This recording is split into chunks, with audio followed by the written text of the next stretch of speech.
to tell you about an executive order on cybersecurity that the president just signed.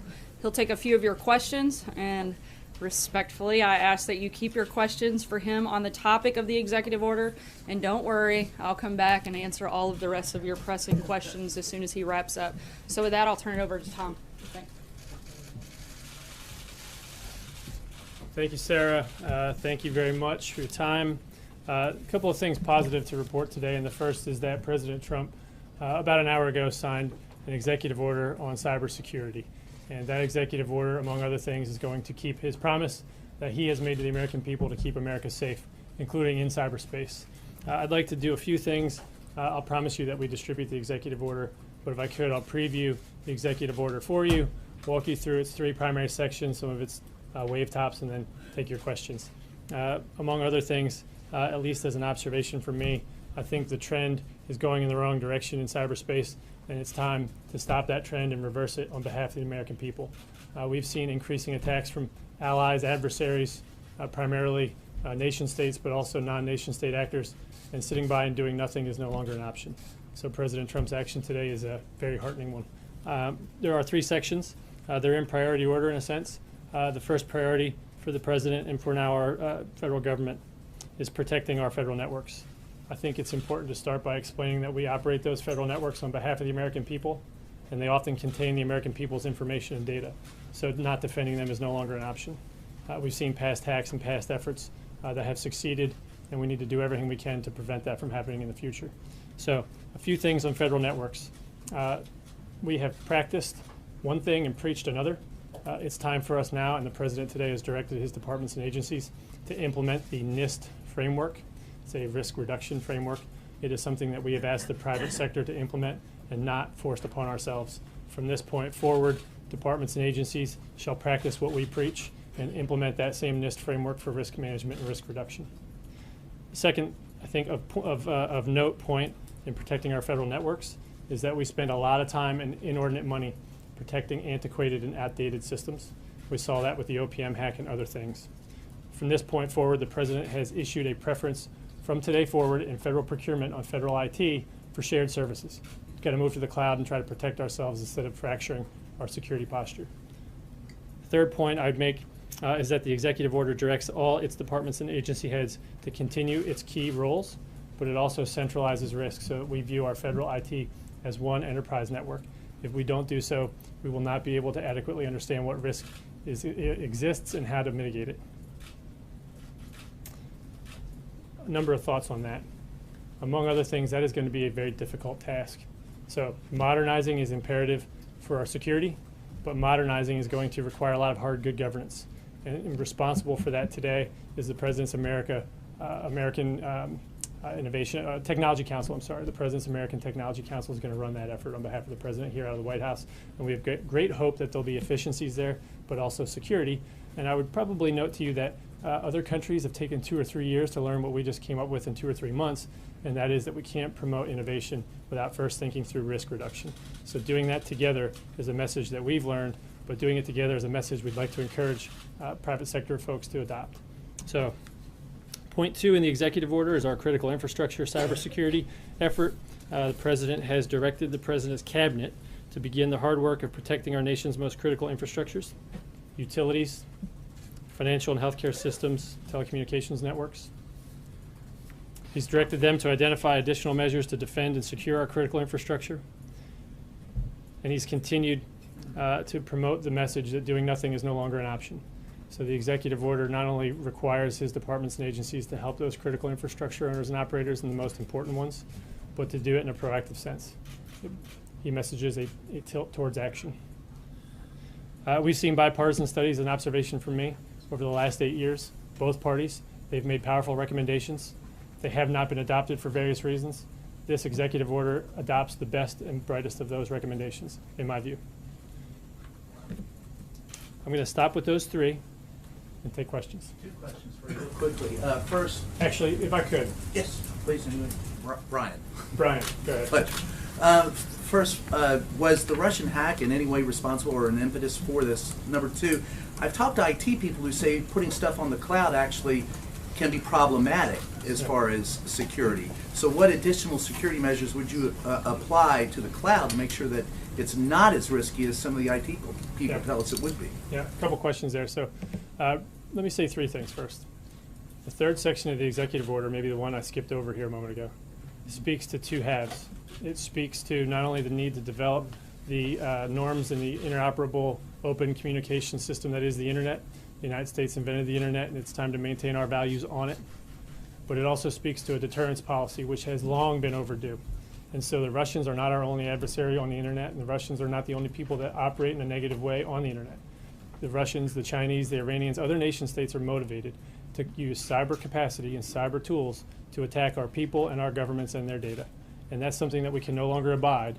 We need to establish the rules of the road for proper behavior on the internet, but we also then need to deter those who don't want to abide by those rules.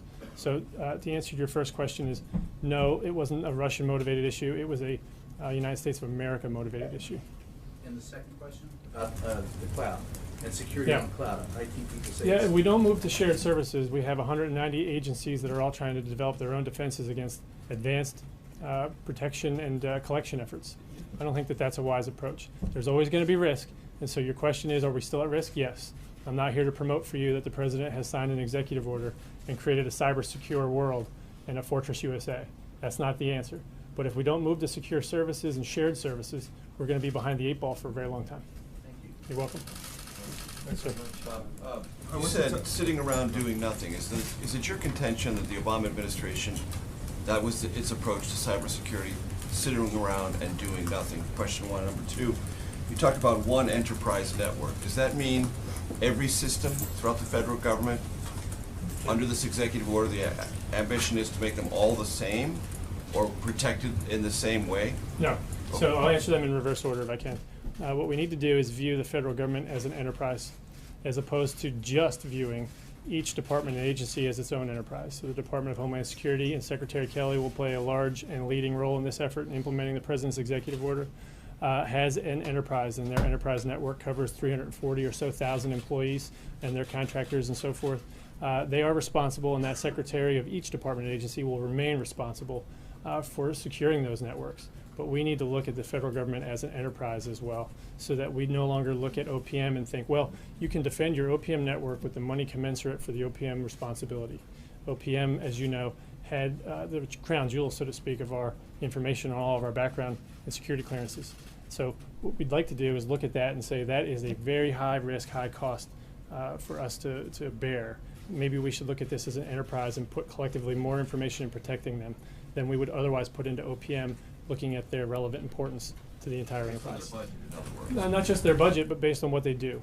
So each department and agency has a responsibility to protect its own networks, but they now have a responsibility to identify their risk to the White House, to the president, so that we can look at what they've done, and just as importantly, what risk they know they're accepting, but not mitigating. There's a lot of identified risk, but there's also a lot of identified and not remediated risk. So that mitigation strategy is going to have to come through a centralized place. We've seen other countries, Israel and others, adopt a centralized view of risk management and risk acceptance decisions. So that's the answer to your question.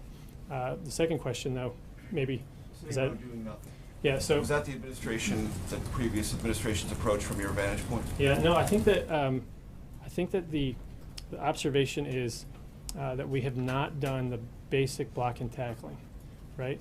Of thinking of the internet as something that the American people benefit from. I think what we've done is focus on the federal IT portion of it. I think that a lot of progress was made in the last administration, but not nearly enough. I think we're going to change that. And I think looking at this from the perspective of a deterrent strategy, to be honest, yes. I think the last administration should have done that, had an obligation to do it, and didn't. You spoke a little bit about deterrence. I was wondering if the administration has a view on what might constitute an act of war with regard, what kind of cyber attack might constitute an act of war. Yeah, there's a whole lot that we'll talk about in terms of what constitutes a cyber attack, what's war and what's not war. The Talon Manual and other things are important, but I think the most important answer to your question is that we're not going to draw a red line on cyber war at this point today. It's not within the direct scope of the executive order, but it also would violate, I think, the president's primary mission to me to not telegraph our punches. If somebody does something in the United States of America that we can't tolerate, we will act. Sir? You said that the point goal of this is to secure the internet. You talk about the internet as something that Americans use and enjoy. Well, the technical standards for most things on the internet are put together by many international standards organizations and engineers and things like that often aren't in the United States. Has there been any talk of outreach to these sorts of bodies to try and build in security into the next generation of protocols? Yeah, absolutely. So the message here is not just protecting the people of America. We have an America First perspective, but the idea of having like-minded people with similar viewpoints, like our allies, developing with us the open, operable internet is something key to figuring out how we will define what is and is not acceptable. We can't cut off the internet at our borders and then expect it to operate in a viable way. And if there are good ideas coming out of Germany, then we'll take them. If there are good ideas coming out of Peoria, we'll take them as well. Council, you mentioned What is the American Technology Council a short time ago. We really don't have much of an indication if there's any going to be like significant Silicon Valley or tech leaders who are going to be coming here. We know that there have been reports the president's had a few phone calls with someone like Mark Zuckerberg. Can you enlighten us a bit? Who can we expect to see here coming to the White House next month? Can we expect to see someone like Mark Zuckerberg working closely with the administration when it comes to that council? Yeah, so let me go backwards a little bit. Instead of telling you who the president did and didn't talk to, I'll probably get that wrong anyway. I'll tell you that there's a lot to be learned from private industry. And among other things, that stuff needs to come into the White House in the appropriate way. And so we talk on a regular basis to leaders, some that are technical leaders, some that are business leaders. My point of calling out the American Technology Council was to point out that they're going to have a leadership role in modernizing our federal IT. And that has a lot of reasons, right? There's efficiencies and cost savings that are beyond just security. So this executive order speaks to the security component of it. And I would direct you then to the American Technology Council and their efforts as you look through and think about those other efficiencies. But, as an example, we've heard numbers that suggest the federal government spends upwards of $40,000 per employee on their IT service costs. And that is so out of line with private industry that Secretary Ross and others would probably have a very easy time buying and making a lot of money off of a company that so poorly invested their dollars. And so I think you'll see that innovation come from that group of leaders and thoughtful people. And then in terms of what you'll see over the next month, I would say I don't know how to answer that specifically, but I'd like to take the opportunity in the opening before Sarah pulls me to thank 2 or 3 people, and one of them high on my list is Mayor Giuliani. I'd like to thank him for the advice he's given to me and to the president and to others as we formulate this thinking. I'd like to thank Representative McCall. I'd like to thank a few other members of Congress, Representative Ratcliffe and Hurd, Representative Nunez, Senator Collins, Senator McCain in particular, Senator Byrd and White House. Burr and White House. There's a number of people that have provided thought leadership, have taken action, have passed legislation, all those things that we've liked, and that has improved our cybersecurity over the last 8 years. So I don't want to be critical of things that have happened over the last 8 years, but I do want to look forward to improvement.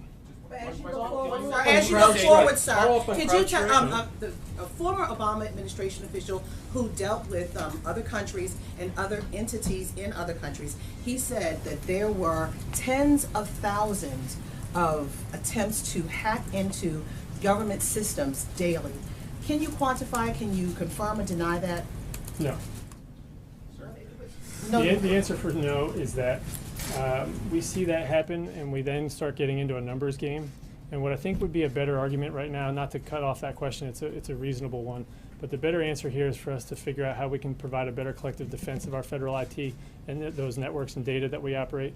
If we do it based on an individual attack basis, we're probably looking at it in the wrong way. So was this person correct when they said from entities from around the world? I would say it this way without numbers. The trend line is going in the wrong direction. We see additional attacks, additional numbers, additional volume, and occasionally additional successes that trouble us. And that's the best way I can quantify that for you today. Yeah, you're welcome. Thank you, Mark. Pull me off. Can you just say why the cybersecurity order was delayed? This was going to come out one day early in the administration, and there had been a lot of talk about concern from Silicon Valley and tech leaders with the direction that it was going in. So do you have some sense of the kind of support that this order has, support or not, from the tech world? I want to answer you and even reject part of your question if I can, right? And I think that'll be clarifying. So first I'll reject one part of your question. So we did see some concerns, but I don't think that they remain, and I'll look forward to their response after they read the president's executive order today. One of those concerns, for example, arose when they read the voluntary call on the president's executive order, which I applaud today. that we reduce greatly the number of botnet attacks in the United States, this distributed denial of service attacks. That's going to require voluntary cooperation among all the different owners and operators of different privately held companies, from service providers to manufacturers of goods. And those things are going to happen voluntarily. What the president calls for is for the government to provide the basis for that coordination. Without defining who's in and who's out, it's a voluntary operation. But we know that they have the technical capacity, if they have the will, to come together on behalf of the American people and reduce those botnets dramatically. And the president's calling for them to do that. He's asking for a Secretary of Homeland Security and a Secretary of Commerce to facilitate that. And what we thought we saw was reflections of a concern that there would be a compulsion. And I think that that's something that I can put to rest today. And that's why I poked on your question a little bit. But then if I could, the broader question of delay, I don't really much take that either. I think sometimes we've been criticized for doing things too quickly, and now maybe we're being criticized for doing things too slowly. So maybe I'm right in the middle of the sweet spot, I would argue. But I think the president has hit this timing perfectly, and I'll tell you 3 reasons why. One of the block and tackle things that he directed us to do before the executive order was to get the money right. He's picked a cabinet full of people that know that business operations and business functions have to follow first, so that you can then provide policy that they can implement, right? So policy sets direction and vision, but if you don't have the right money and back office infrastructure and so forth to implement those things, well, then you have to either change your vision or change your amount of money. And so just off the top of my head, I thought you might ask that question. The first I already preemptively answered, and that is that we kind of learned a lesson here that we don't want to innovate with policy on the innovation side and secure with policy on the security side without doing that in tandem. And you saw the president signed on Friday last the Technology Council, and he signed today the cybersecurity order, and that was done intentionally. And then lastly, in between now and then, the president's FY18 budget allocated $819 million to DHS's cybersecurity budget alone. It dedicated an increase of $1.5 billion across all departments involved in protecting cyberspace. So from my perspective, both his first budget request and his future ones have right-sized and aligned that amount of money to keeping America safe. And that might answer all 3 components of your question. And with that, I know Sarah wants to pull me away. So thank you so much for your time. Appreciate it. Please address concerns Americans might have about political motivations that these cybersecurity companies, like, for instance, you mentioned Facebook, they're very political, or CrowdStrike.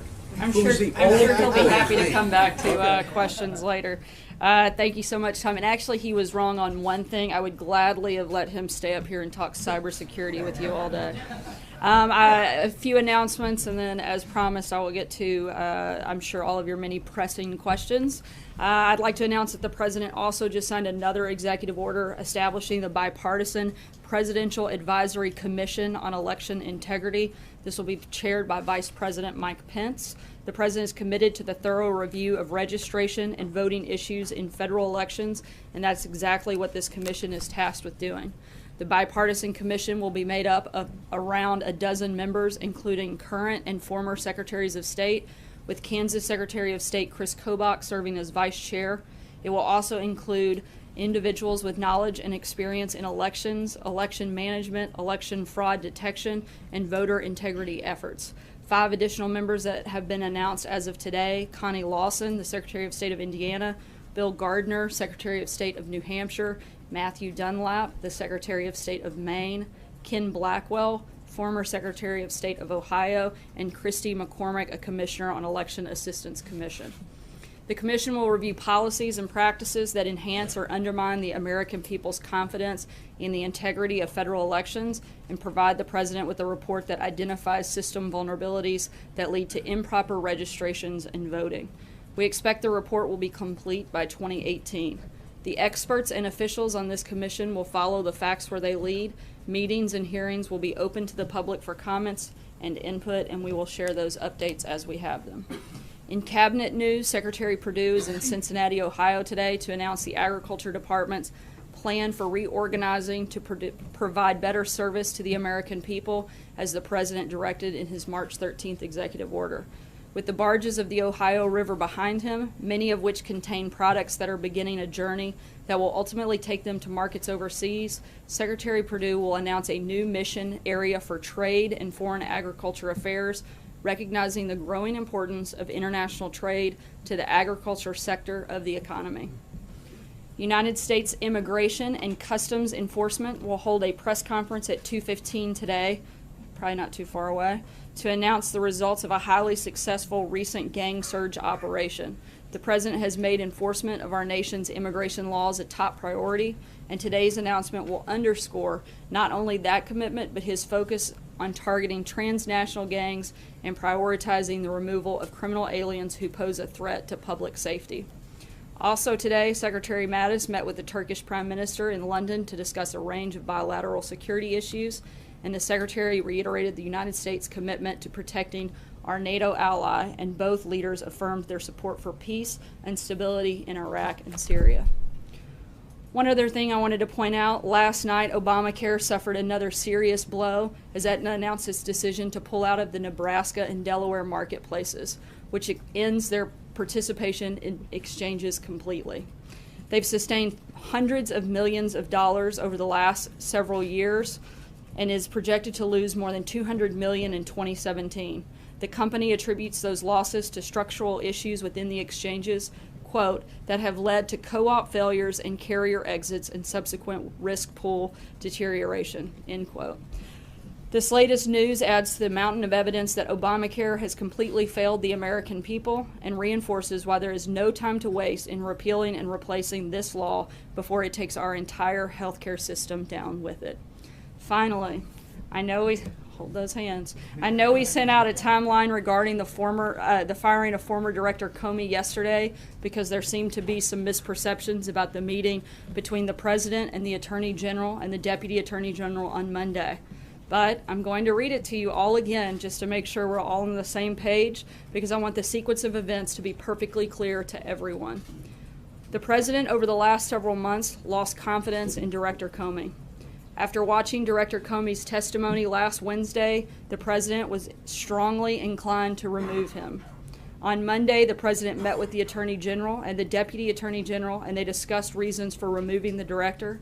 The next day, Tuesday, May 9th, the Deputy Attorney General sent his written recommendation to the Attorney General, and the Attorney General sent his written recommendation to the President. Hopefully that clears up some of those things. And with that, I will take your questions. Steve Holler. Sarah, why did the Lester Holt interview the President just had made a number of remarks? Why did the President think that James Comey was a showboat and a grandstander? I think probably based on the numerous appearances that he made, and I think that it's probably pretty evident in his behavior over the last year or so with the back and forth, and I think that it speaks pretty clearly. Those words don't leave a lot of room for interpretation, so I think it's pretty clear what he meant. When were these three conversations that the President had with James Comey about whether he was under investigation or not? He said one was at dinner, 2 phone calls. Was that since January 20th or when? That's my understanding, but I don't have exact dates on when those phone calls took place. Jonathan?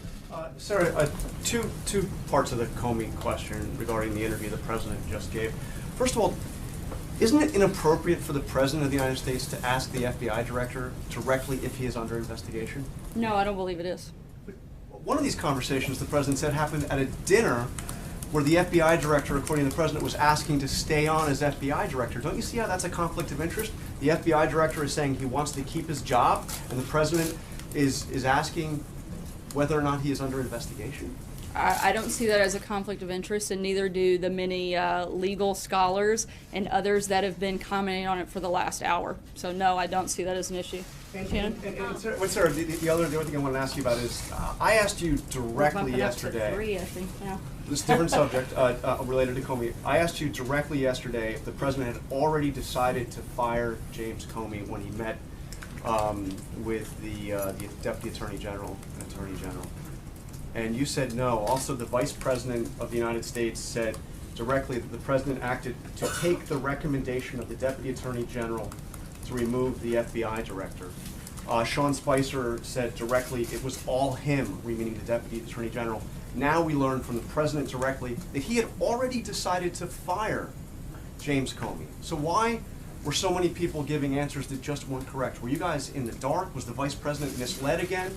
As happened I know you'd love to report that we were misled, and we want to create. Hold on, Jonathan. I let you finish and read off every single one of those statements, so Unless you want to trade places, I think it's my turn now. I think it's pretty simple. I hadn't had a chance to have the conversation directly with the president to say. I'd had several conversations with him, but I didn't ask that question directly. Had you already made that decision? I went off of the information that I had when I answered your question. I've since had the conversation with him right before I walked on today, and he laid it out very clearly. He had already made that decision. He'd been thinking about it for months, which I did say yesterday and have said many times since. And Wednesday, I think, was the final straw that pushed him, and the recommendation that he got from the Deputy Attorney General just further solidified his decision. And again, I think reaffirmed that he made the right one. But was the Vice President in the dark too? This is important. Was the Vice President in the dark too? Nobody was in the dark, Jonathan. You want to create this false narrative. If we want to talk about contradicting statements and people that were maybe in the dark, how about the Democrats? Let's read a few of them. You want to talk about them? Here's what Democrats said not long ago about Comey. Harry Reid said Comey should resign and be investigated by the Senate. Senator Chuck Schumer said, I don't have confidence in him any longer. Senator Bernie Sanders said it would not be a bad thing for the American people if Comey resigned. Nancy Pelosi said Comey was not in the right job. Former DNC chair Debbie Wasserman Schultz said that she thought Comey was no longer able to serve in a neutral and credible way. President Obama's advisor Valerie Jarrett reportedly urged him to fire Comey. Just yesterday, Representative Maxine Waters said that Hillary Clinton would have fired Comey. If you want to talk about people in the dark, our story is consistent. The president is the only person that can fire the director of the FBI. He serves at the pleasure of the president. The president made the decision. It was the right decision. The people that are in the dark today are the Democrats. They want to come out, they want to talk about all of these, they love Comey and how great he was. Look at the facts. The facts don't lie. Their statements are all right there. I think it's extremely clear that, and frankly, I think it's kind of sad. In Washington, we finally had something that I think we should have all been able to agree on, and that was that Director Comey shouldn't have been at the FBI, but the Democrats want to play partisan games, and I think that's the most glaring thing that's being left out of all of your process stories. John Roberts. Sarah, you said from the podium yesterday that Director Comey had lost the confidence of the rank and file of the FBI. On Capitol Hill today, the acting director of the FBI, Andrew McCabe, directly contradicted that. What led you in the White House to believe that he had lost the confidence of the rank and file of the FBI when the acting director says it's exactly the opposite? Well, I can speak to my own personal experience. I've heard from countless members of the FBI that are grateful and thankful for the president's decision, and I think that we may have to agree to disagree. I'm sure that there are some people that are disappointed, but I've certainly heard from a large number of individuals, and that's just myself, and I don't even know that many people in the FBI. And if I could, to what you were saying about the Democrats, clearly they didn't like James Comey too much after the October 28th pronouncement that he was reopening the investigation into Hillary Clinton's emails. Their point now is that the timing is different, that this was in the middle of an investigation. Do they have a point?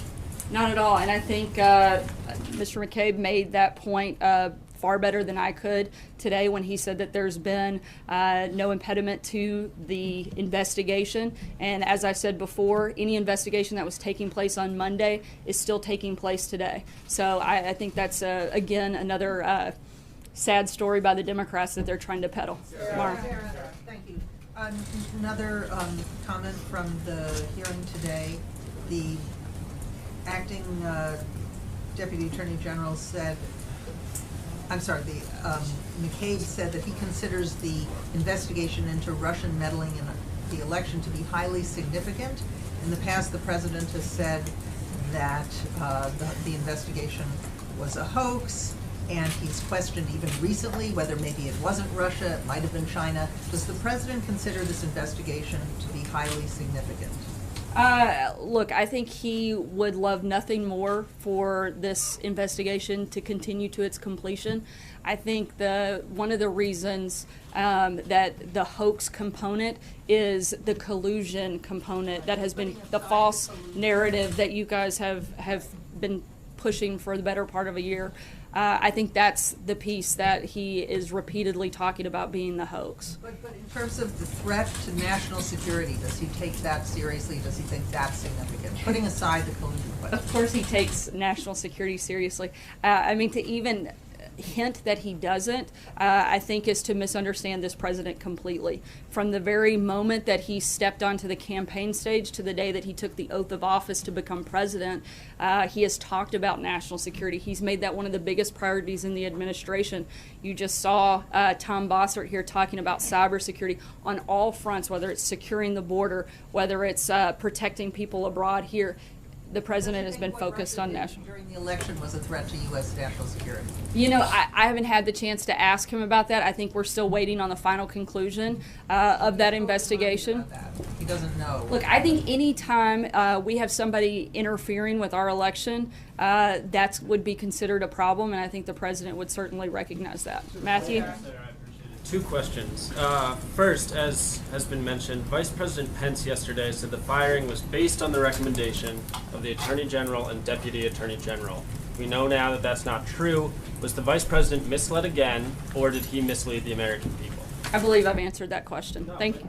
If you have, I don't think I caught it, because the Vice President said yesterday that the President chose to accept and support the decision of the Deputy Attorney General and Attorney General. He certainly accepted the Deputy Attorney. Yeah, but that doesn't mean that he wouldn't still accept his recommendation.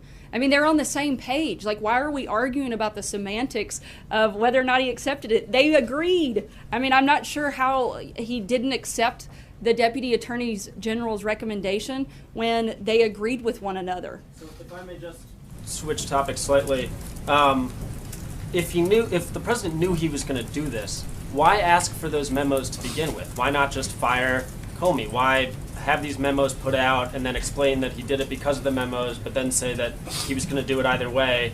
I'm confused as to why we even got those memos. Look, I think he wanted to get the feedback from the Deputy Attorney General, who the director of the FBI reports to. Again, it further solidified the decision that he had made. The only person that can fire Comey was the president. He made that decision. It was clearly the right one, as evidenced by all of the comments, both by House and Senate Democrats, Republicans, and many people within the FBI. I think instead of getting so lost in the process, did this happen at 12:01 or 12:02? Did he fire him because he wore a red tie or a blue tie? He fired him because he was not fit to do the job. It's that simple. This shouldn't be a complicated process. The president knew that Director Comey was not up to the task. He decided that he wasn't the right person in the job. He wanted somebody that could bring credibility back to the FBI. That had been lost over the last several months. The president made that decision. He made it. He moved forward. It was the right one. I don't think that, the back and forth makes that much difference. Sarah, did you call on me? Yes, I'm sorry. Okay, thank you. Sarah, going back to what you said about Democrats, yeah, there are some Democrats that say that Comey should have been fired, but they're questioning the timing. Why now? Even though the Deputy Attorney General did do that, they're questioning why now. He could have waited. I think that I've answered this.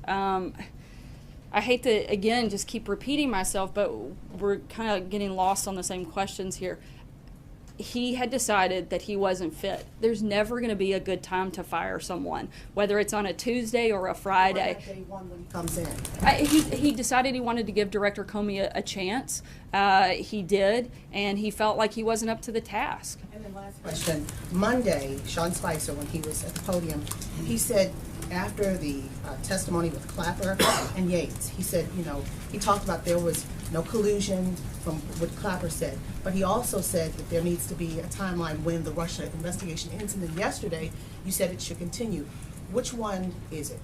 Should it continue or should it end? Because Spicer said the president wanted it to end Monday, and now yesterday you said it should continue. I mean, I'm just trying to find out which one it is. I've said that we want it to come to its completion. We want it to continue until it is finished, which we would like to happen soon, so that we can focus on the things that we think most Americans, frankly, care a whole lot more about. I think the people in this room are obsessed with this story a lot more than the people that we talk to and we hear from every day. We'd like to be focused on the problems that they have. That's the point, is we'd love for this to be completed, but we also want it to be completed with integrity. And I think that was one of the other reasons, frankly, that I think that the decision the president made was the right one, because I think it adds credibility and integrity back to the FBI, where a lot of people, frankly, were questioning it. Sarah. Go ahead. We now know the president fired the FBI director with more than 6 years left on his 10-year term because he was a showboat, a grandstander.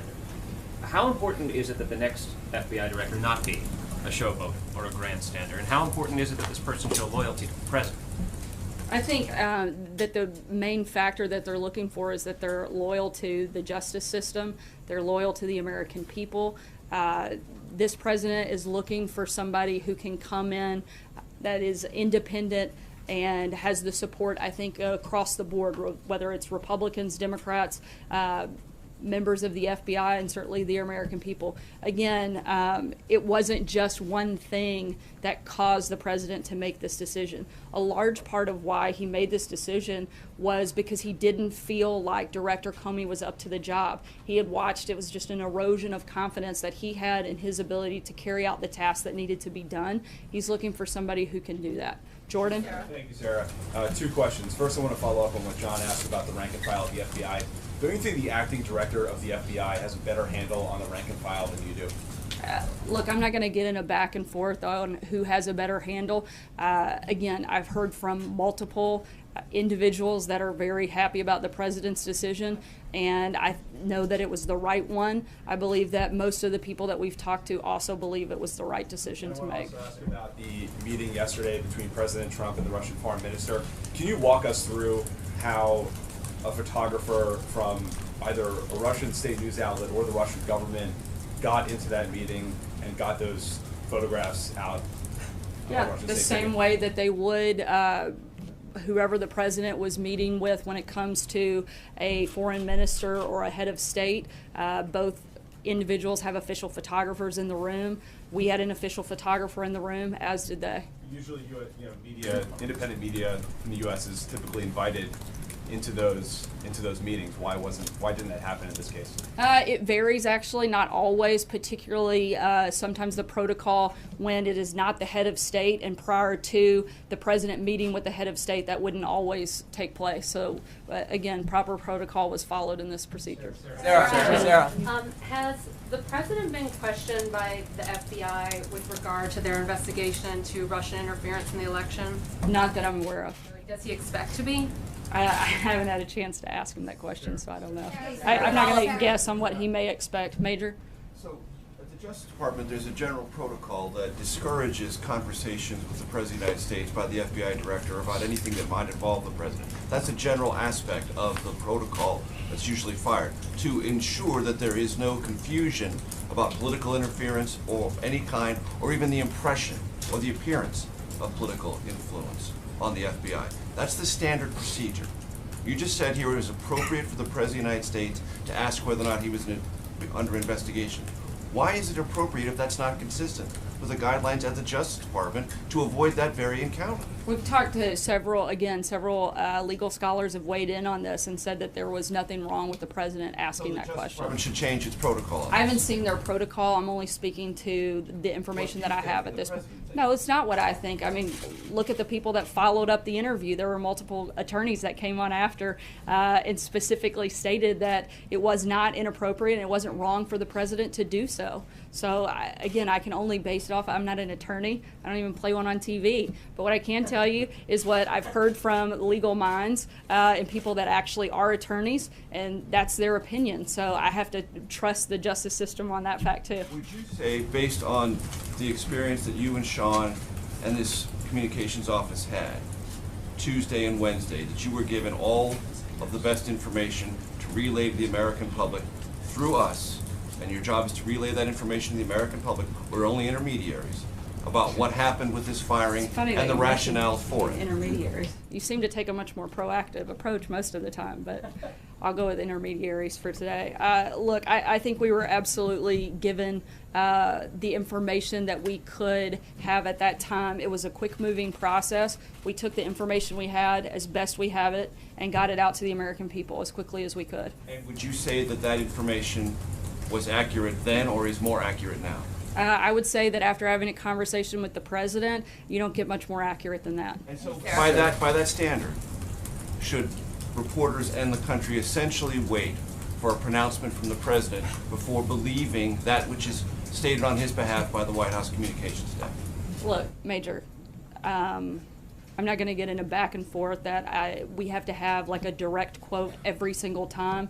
In this process, I gave you the best information I had at the moment. I still don't think that it contradicts the president's decision. You guys want to get lost in the process.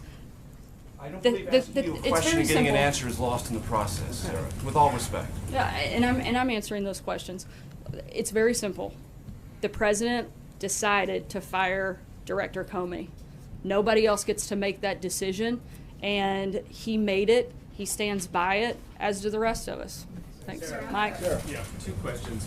Following up on this, back in, I think, October of last year, the former president was highly criticized by members of the FBI and other ethical folks outside of the FBI for making some comments on television that were sort of suggested that he had an opinion about how the Hillary Clinton email case should go. And the charge was that he was interfering, that he was putting his thumb on the scale of an ongoing active investigation. There was a lot of criticism from Republicans of the president about that. Talk to me about what this president did in his series of conversations with the FBI director doesn't go far beyond what former President Obama did. And to Major's point, how can you argue, regardless of maybe some pundits on TV who might be saying otherwise, how can you argue that that doesn't have an appearance of trying to influence an investigation that's actively going on? Look, I think the president's encouraged this investigation to take place and complete so that we can move forward. We've been as compliant as possible throughout the entire process. We will continue to do so. Nobody wants this investigation to go forward and complete and end with integrity more than the president. But people clearly know which way he wants it to come out, right? He's on the right side. I think that he wants it to come out. He's very well aware of the actions he has or hasn't taken. He knows he didn't take any action, and I think he's ready for the rest of you guys to understand that as well. And one last question, just to follow up on the FBI thing, and I'm not trying to be overly combative here, but you said now today, and I think you said again yesterday, that you personally have talked to countless FBI officials, employees, since this happened. Correct. I mean, really? Like, really? So are we talking between like email, text messages? Absolutely, 50, yes. 60, 70? Look, we're not going to get into a numbers game. I mean, I have heard from a large number of individuals that work at the FBI that said that they're very happy with the president's decision. I mean, I don't know what else I can say. Sarah, there's a report in the Wall Street Journal that the Deputy Attorney General asked the White House counsel to correct the version of events that was coming out initially after the Comey firing. Is that accurate, and does that contribute to the different versions of events we've seen over the last 48 hours? I'm not aware of a specific ask for a correction. I do know that we all want to make sure that we get this right, and that's been our, plan. What we've attempted to do all along. It's the reason we sent the update last night. I know there were several questions after the briefing yesterday, and I addressed that again in the opening today. Our goal is to get this as right and clear as we can. Did the president know that Comey had sought more resources for his investigation before he made the decision? No, and I also think, based on what I've seen, the Department of Justice has also pushed back and said that that's not accurate. So, but I would refer you to them. Sarah? Was it a mistake for the White House to try to pin the decision to fire James Comey on Rod Rosenstein? I don't think there was ever an attempt to pin the decision on the Deputy Attorney General. Look, I think his recommendation, again, it was extremely clear.